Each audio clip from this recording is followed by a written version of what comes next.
नमस्कार, मी संदीप जगताप आणि आपण पाहत आहात भीमप्रहार न्यूज मराठी।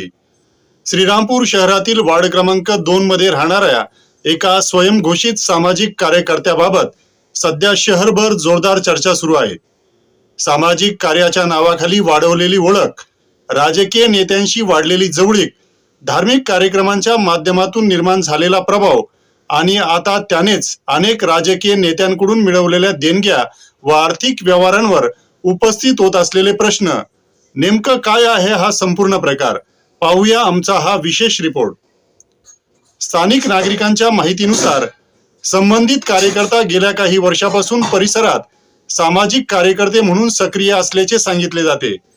कोणताही सामाजिक कार्यक्रम असो, स्थानिक प्रश्न असो किंवा धार्मिक आयोजन, या सर्व ठिकाणी संबंधित कार्यकर्त्याची उपस्थिती दिसून येत असल्याची चर्चा आहे।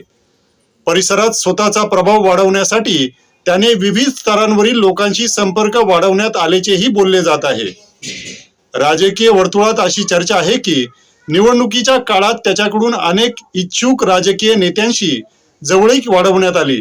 काही स्थानिकांच्या म्हणण्यानुसार आपल्या मागे मोठा सामाजिक पाठिंबा आहे असा दावा करत अनेकांना विश्वासात घेण्यात आले, तर काही नागरिकांचे म्हणणे आहे की सामाजिक कार्य आणि जनसंपर्काच्या माध्यमातून काही राजकीय व्यक्तींनी त्याला आर्थिक मदत देखील केली होती, मात्र या सर्व बाबींना अधिकृत पुष्टी मिळालेली नाही।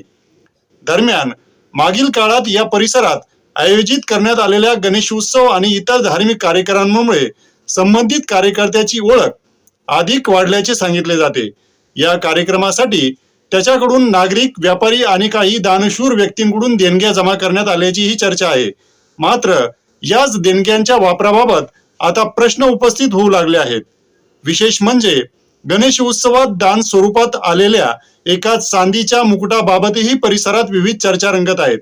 काही नागरिकांच्या म्हणण्यानुसार त्या मुकुटाच्या नोंदी, वापर आणि सुरक्षिततेबाबत स्पष्ट माहिती समोर आली नसल्याने त्याच्या अपहाराबाबत संशय व्यक्त केला जात आहे।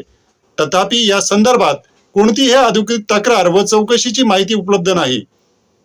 स्थानिक पातळीवर अशीही चर्चा आहे की काही नागरिक आणि राजकीय व्यक्तींना सामाजिक कार्याच्या नावाखाली त्याच्याकडून विश्वासात घेण्यात आले, तर काहींमध्ये आर्थिक व्यवहारांबाबत नाराजी आणि दिशाभूल झाल्याची भावना व्यक्त केली जात असल्याचेही बोलले जात आहे। मात्र या सर्व बाबी सध्या चर्चा आणि स्थानिक प्रतिक्रियांपुरत्याच मर्यादित आहेत। श्रीरामपूर शहरात आता एकच प्रश्न विचारला जात आहे, राजकीय नेत्यांना लुबाडणारा हा वार्ड क्रमांक 2 मधील तो कार्यकर्ता नेमका कोण?